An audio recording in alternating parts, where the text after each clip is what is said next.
Everyone, जय माता दी सभी को। कैसे हैं आप लोग? माता रानी की कृपा से स्वस्थ होंगे, यही उम्मीद है। माता रानी आप लोगों पे हमेशा कृपा दृष्टि बनाए रखे। आइए जानते हैं माता के 9 भोग कौन से होते हैं और माता के 9 जोड़ी जो कपड़े हम पहनते हैं, हर डेली हम पूजा करेंगे, जो कौन से कलर हम के वस्त्र हमें को धारण करने 9 दिन। आइए जानते हैं इसी टॉपिक को। मेरा वीडियो बहुत लोगों को नहीं पता होता है कि माता के 9 दिन के भोग कौन से हैं और 9 दिन हम कौन कौन से कपड़े कलर के पहनने चाहिए।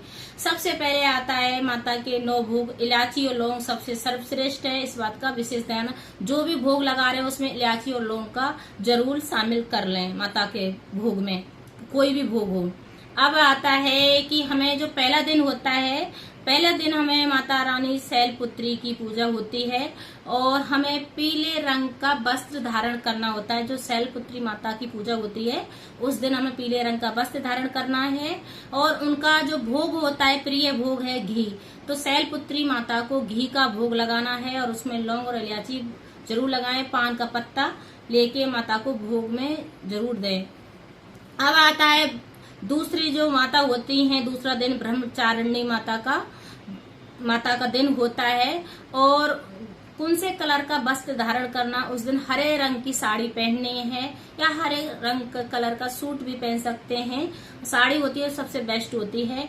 और माता रानी को जो भोग लगाया जाता है दूसरे दिन, मिश्री का भोग लगाया जाता है और लौंग इलायची का भी भोग लगाया जाता है। तो इस बात का भी विशेष ध्यान, लौंग इलायची का तो हर भोग में ही शामिल करना होगा आपको, कि माता रानी का सब श्रेष्ठ भोग जो होता है लौंग इलायची को ही माना जाता है। तो वो जो भी भोग लगाएंगे उसके साथ में लौंग इलायची को भी लगाया जाएगा। तो अब आता है तीसरा भोग। जो चंद्र घंटा माता होती हैं उनको भूरे रंग की जो साड़ी होती है वो बहुत पसंद होती है, उसको हम पहन सकते हैं या भूरे रंग का हम सूट भी पहन सकते हैं।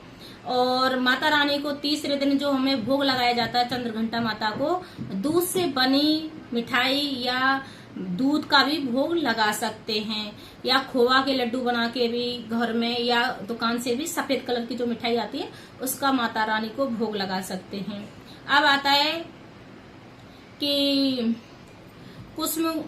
कुसमांडा जो माता होती है, कुसमांडा माता, उनको कौन सा कलर पसंद है। जो माता का चौथा दिन होता है कुसमांडा माता का, नारंगी कलर की साड़ी पहनना माता को बहुत प्रिय होता है। जो नारंगी कलर का जो वस्त्र होता है माता को बहुत प्रिय होता है। उनका जो भोग होता है मालपुए का भोग होता है, पर कहीं कहीं जगह पर कढ़ाई 9 दिन के लिए नहीं रखी जाती है। जो माता को पूजन के दिन कढ़ाई रखते हैं बहुत लोग, तो जैसे रिवाज हो उस हिसाब से कर सकते हैं, क्योंकि माता को पूजते हैं उसी दिन बहुत लोग कढ़ाई रखते हैं। वैसे मालपुआ का भोग लगता है। अगर मालपुआ का भोग नहीं लगा सकते तो मेवा और मिश्री का भोग लगा सकते हैं। इस प्रकार से आप चौथे दिन कर सकते हैं। अब आता है स्कंद माता का। स्कंद 5वां दिन होता है स्कंद माता का, और इसमें पीला और सफेद कलर की साड़ी हम या वस्त्र कोई भी पहन सकते हैं। दोनों कलरों में से कोई भी पहन सकते हैं। और जो माता को जो प्रिय भोग होता है, पीला जो केला आता है उसका भोग लगाया जाता है। पीले कलर का जो बिल्कुल पीला होता है उसका भोग लगाया जाता है केले का। अब आता है छठवां दिन कात्यायनी माता का मतलब दिन होता है। तो इसमें हमें लाल रंग की साड़ी पहननी होती है, लाल रंग का सूट भी पहन सकते हैं। इसमें माता को शहद का भोग लगाया जाता है। कात्यायनी माता को शहद का भोग लगाया जाता है। 7वां दिन होता है कालरात्रि माता का।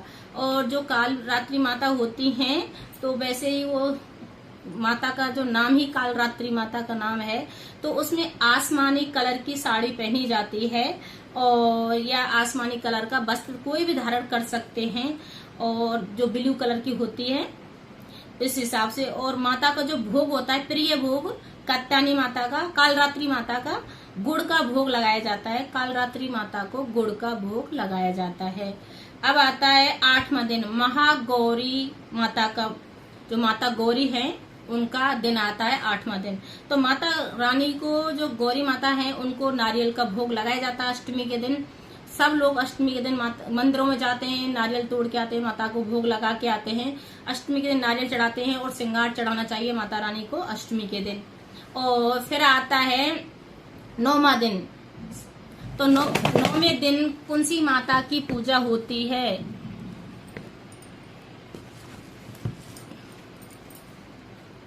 नवमी दिन सिद्धरात्रि माता की पूजा होती है।